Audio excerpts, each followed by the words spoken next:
こんばんは、新パイロットきよきよです。フライトシムのデバイス紹介動画へようこそ。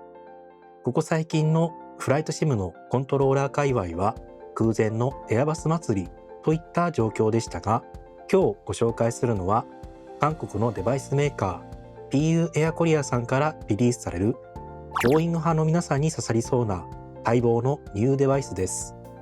その名も PU オーバーヘッド B737。今日は PU エアコリアさんよりご提供いただいたこの最新のデバイスで一体どんなフライト体験ができるのか、早速確認していきましょう。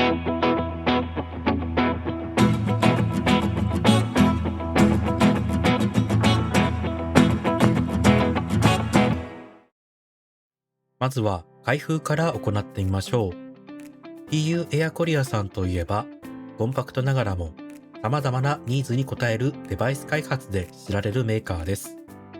このチャンネルでもライト操作に特化した PU ライトシリーズやフライトコンピューターの操作を格段に楽にする PU CDU V2 などをご紹介してきました。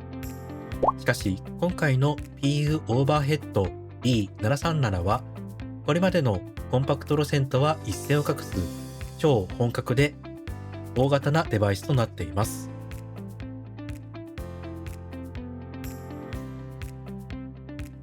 内容物はこの巨大なメインパネル、USB ケーブルが2本、そして専用のスタンドです。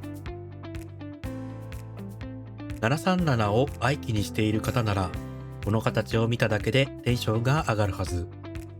そう、実際の機体の頭上にあるオーバーヘッドパネルを模したデザインです。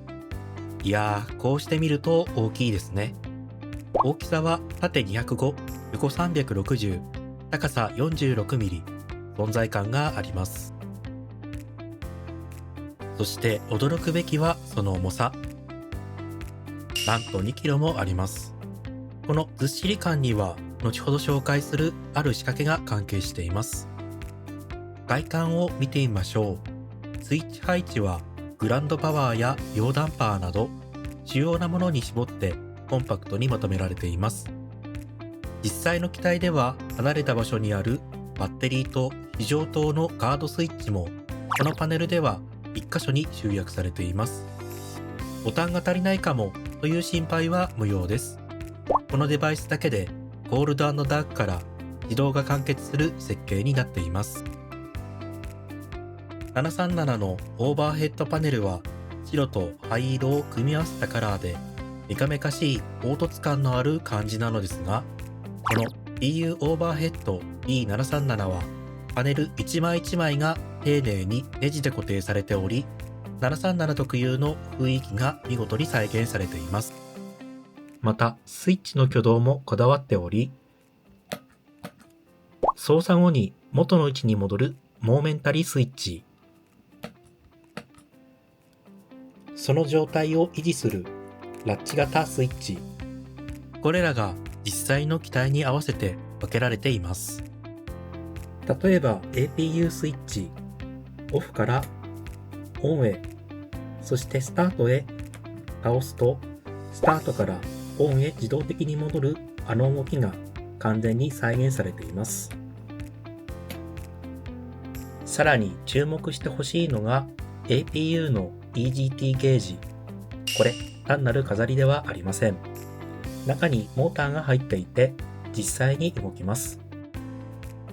エンジンスタートスイッチ、動かすにはちょっと力がいりますが、グランドからフライトまで各ポジションに動かせます。これも後ほど驚きのギミックをお見せします。背面にはベサマウント用の穴が開いています。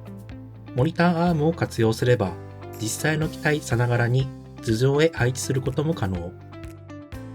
今回は同梱のスタンドを使いますが、少し角度がつくのでデスク上でも非常に操作しやすいです。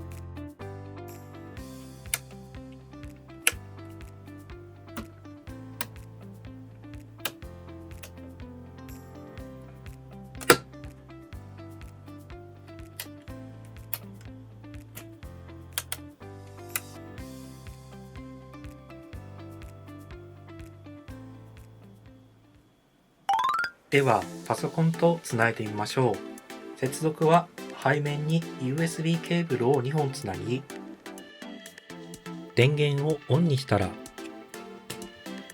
公式側で用意している専用のアプリケーションをインストールして、こんな感じに起動するだけで OK です。ここで重要な注意点があります。必ず USB ケーブルは2本とも接続してください。そして可能な限り付属の公式ケーブルを使用してください。そして最後に USB ハブを介さずに PC 本体へ直接接続するようにしてください。電力を消費するギミックがあるので、ハブ経由だと動作が不安定になる可能性があります。ケーブルは2メートルほどあるので、パソコンが近くにあれば取り回しには困らないはずです。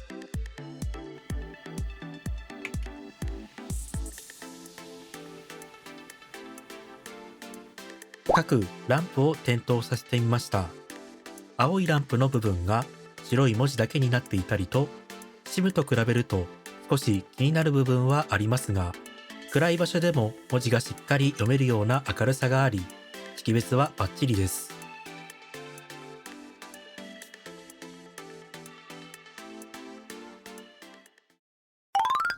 では実際に2024につないで動作を確認してみましょう。対応する機体は2020、2024ともに現時点では DFDG737 シリーズ専用となります。機体を読み込みました。早速バッテリーをオンにしてみましょう。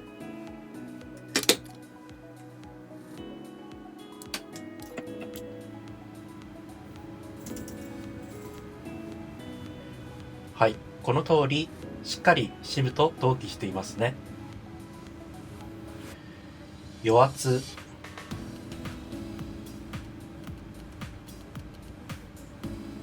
空調、油圧、燃料ポンプ、ライト類、すべてがちゃんと動きます。これがあればもう画面内で視点を上に向ける必要はありません。ではお待ちかねのギミック要素です。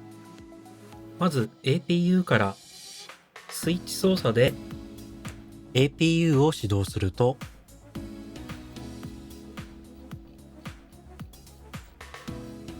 はい、EGT の針がじわじわと上がっていきます。そして APU ジェネレーターをオン。そして最後にエンジンの始動です。エンジンスタートスイッチをグランドにします。そしてしばらく待つと、SIM内のエンジン始動完了に合わせてスイッチがオフの位置へ自動で戻りました。このキックバック機能、これが 2kg という重さの秘密の一つです。もう一回やってみましょう。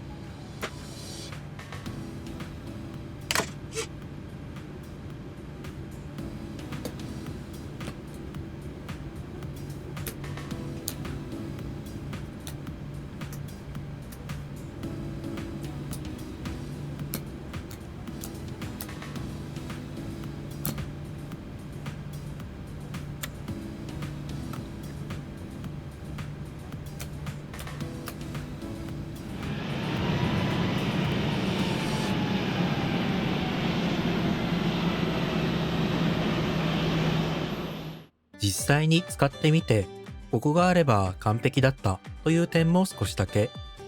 個人的には失速・速度超過の警報や客室コード警報を止めるためのカットアウトスイッチがあればさらに最高でした。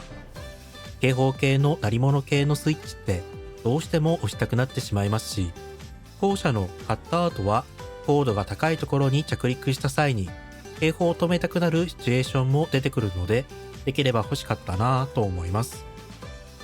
とはいえ、デバイス全体のビルドクオリティは非常に高く、満足度は極めて高いです。さて、気になるお値段は539.99 ドル。現在の日本円レートで約8万5,000円です。決して安くはありませんが、このギミックを搭載したボーイング系のデバイスとしてはかなり戦略的な価格設定だと言えます。でもどうしてもこのオーバーヘッドパネル気になりますよね。ということで EU エアコリアさんにお願いした結果、この動画をご覧の皆様に期間限定の専用割引コードを用意していただきました。本当にありがとうございます。コードは画面または概要欄をチェックしてみてください。少しでもお得に手に入るチャンスです。今回の動画はいかがでしたか？もし気に入っていただけたなら高評価、チャンネル登録もよろしくお願いします。それではまた次回の動画で良いフライトを。